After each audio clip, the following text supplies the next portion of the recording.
Ooh, beautiful Sunday evening. It's supposed to have been cloudy today. It's supposed to have been cloudy the last couple days. It's been mostly sunny. What is today? The last day of May, 2026. We got the Frontier torn apart. So I just put the, zoom out a little bit there. Just put the speedometer calibration unit in from Hypertech. And had the dash apart. Back up here a sec. Had the dash apart.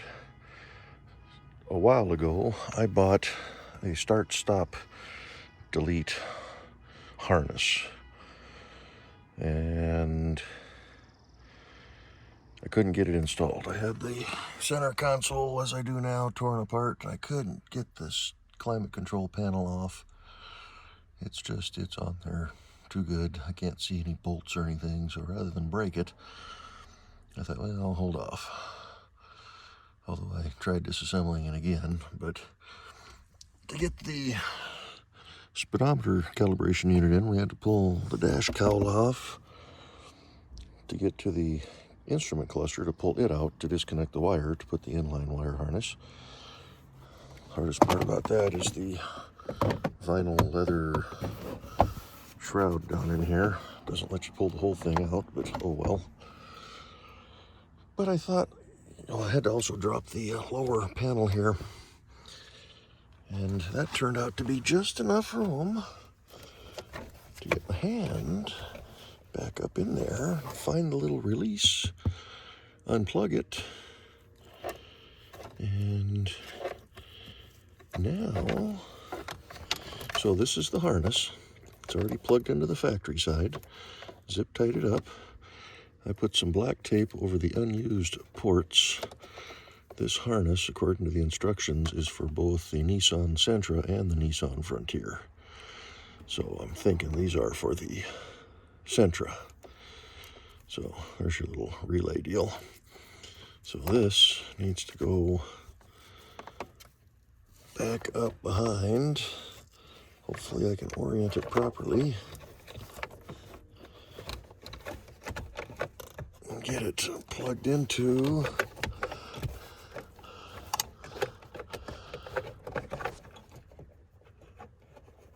the switch.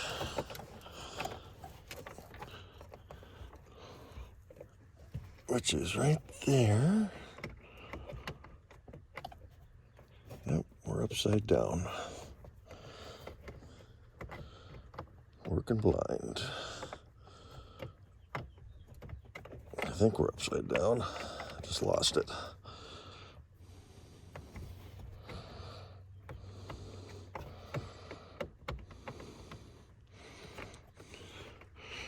If I could find the tabs to push the whole switch out, I would, but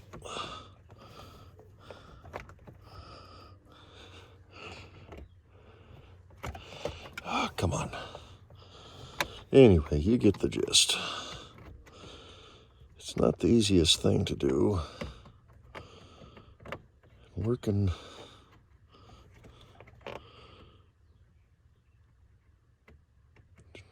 Okay, so that's got to go down.